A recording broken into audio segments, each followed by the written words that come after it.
Welcome, ladies and gentlemen, to another Sigmalive Hangout. Cyprus is a well-known tourist destination year-round. But when we speak of tourism, there's so many types of tourism that I think it's imperative that we need to start concentrating on different fields. One of them is the civil wedding tourism, a field that is quite new to Cyprus, but a well-developed one. We're on the right track, as Marlen Tafarello will tell us.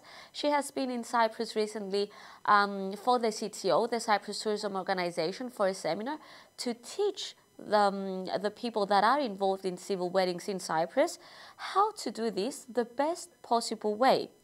Welcome to Sigmalive. Thank you. You're currently based in London and you were kind enough to travel to Cyprus for this seminar. Would you mind telling us what is it that you did exactly for the Cyprus Tourism Organization? Put together a seminar, a half-day seminar, which really tried to go through all the aspects of the civil wedding procedures, the way people come about to book them, why they choose a certain type of wedding over another, venue over another, and more importantly, looking at how the registrars themselves, which are all very professional, of course, but how they can make sure that they exceed the expectation of the couples, how they can go that extra mile to make the ceremony extra memorable, and what else they can add to give added value to that service, which Cyprus provides couples coming to get married on the island. So what is the situation so far in Cyprus? Is civil wedding tourism a thing for the island? Do we have a lot of couples choosing Cyprus as their wedding destination? Well, actually, Cyprus is doing phenomenally well. It has actually had over 4,000 civil ceremonies this year alone, and is on the increase. This increase has been going on for quite a long time and is due to carry on increasing because the island offers a great deal for couples wanting to get married there. Such as? For example, the fact that you have such phenomenal weather and that the weather is, virtually year-round. Although we don't have that many weddings during the winter season, and we're obviously going to try and expand that from April through to the end of October, it's very, very busy for Cyprus, and some months are more so than others, especially months like May and September are exceptionally busy for Cyprus. And when we say weddings in Cyprus as a wedding destination, do we mean along the seaside, on the beach, or do couples choose to get married on the mountains as well? That's a very good point, actually. At the moment, the majority of weddings are very much by the sea. I think when people have chosen, by virtue of choosing an island, you want to be able to see the sea. So you're going to get a lot more couples choosing Cyprus for that particular reason. And at the moment, there is a trend, a very, very strong trend for sand between the toes, literally couples wanting to get married on a sandy beach and have that very interesting experience of sand between the toes. And which is why, for example, Eftyhia has done so phenomenally well in a short space. Eftyhia in Agia Naba in the Famagusta area.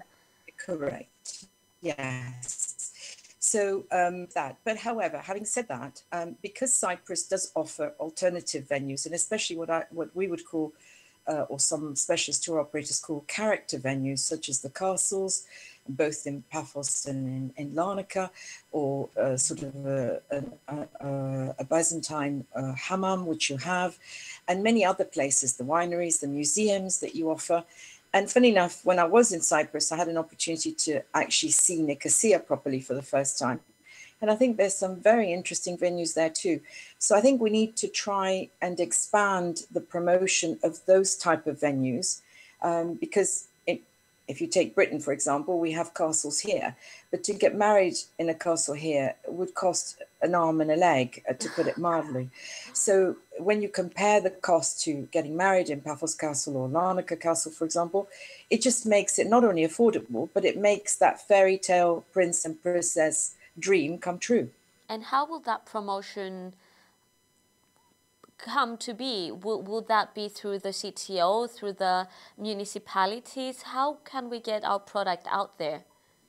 I think today, given that we all use different means to communicate, we need that message to be very strong from the CTO in all of its marketing, promotional, PR, advertising material, but also through the internet, which obviously the municipalities themselves are on, the tour operators that specialize in weddings, and basically making sure that all these things tie up together so that you have a kind of unified message, but also a very creative message.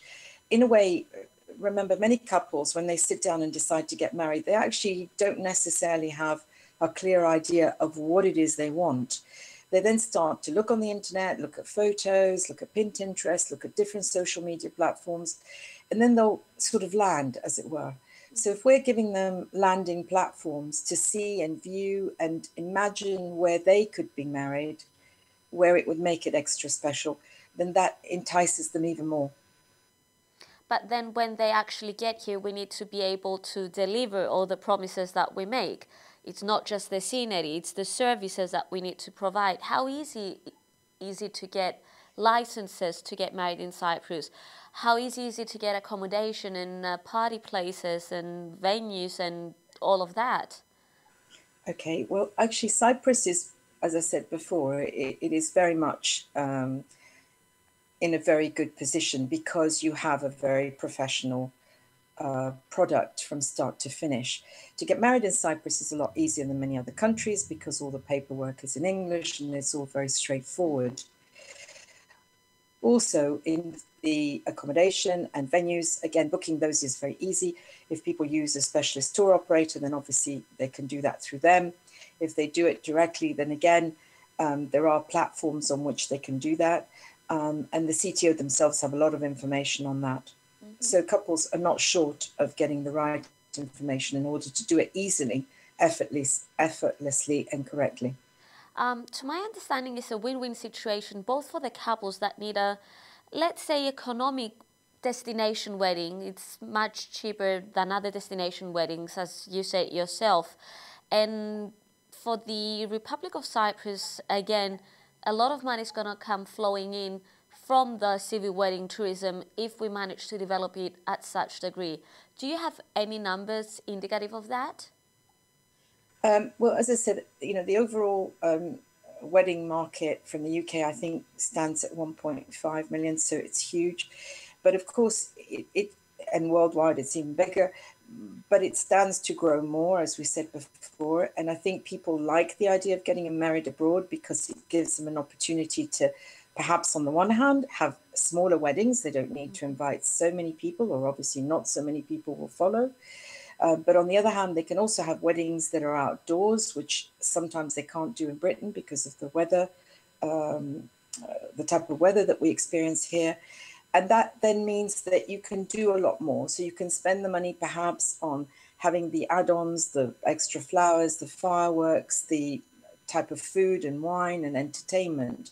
So all that adds up. And of course, from Cyprus's perspective, there is more of a revenue earning aspect because obviously people will put more into finding local things that they can add to make their wedding that much more themed and attractive from beginning to end. And maybe even combine it with holidays. Absolutely. Most couples, once they get married in Cyprus, also enjoy their honeymoon there. Again, because the island is so diverse, it means that couples maybe can get married in Ayanapo and then go and have their honeymoon elsewhere. And the same could be for somebody getting married in Paphos. So they have an opportunity to diverse their type of honeymoon as well. So during the seminar, you spoke to a lot of people that are in the civil wedding, let's say, business. Do you think that they share your views? Do you think that they're willing to put the effort that is needed to achieve the goals that you're describing? Absolutely. I think there is a lot of will and there's a lot of professional will, and that always helps. I think the important thing is as you grow, because obviously, as we said before, Cyprus has already achieved over 4,000 weddings this year alone from the UK. The fact is that you have to be careful not to become a mass market product or a conveyor belt. Mm-hmm. So it is important for venues to consider, not having more than one wedding a day. Obviously, again, there is the economies of scale to consider for that. But by carrying on to give the couples a product which is still unique and makes them feel like they are the most special people on that day, then I think you win even more. So it's important, I think, to really consider as you grow, because as we said before, it's a growth market and it continues to grow every year successfully. It's important to retain that uniqueness of the product which Cyprus has. So addressing Britons and other people that don't live in Cyprus, what would you tell them to come to Cyprus and have their civil wedding here? I would say that it is a very simple process when it comes to their paperwork. I would say that they will have the help and support of extremely professional people from beginning to end, starting from the venues, to the food, to the wines, to the cakes, to the entertainment. The infrastructure in Cyprus is superb and can deliver a superb wedding day for the couple, for their families and friends, and one which will be memorable for many, many years to come. Thank you so very much for your time, and thank you for watching. Thank you.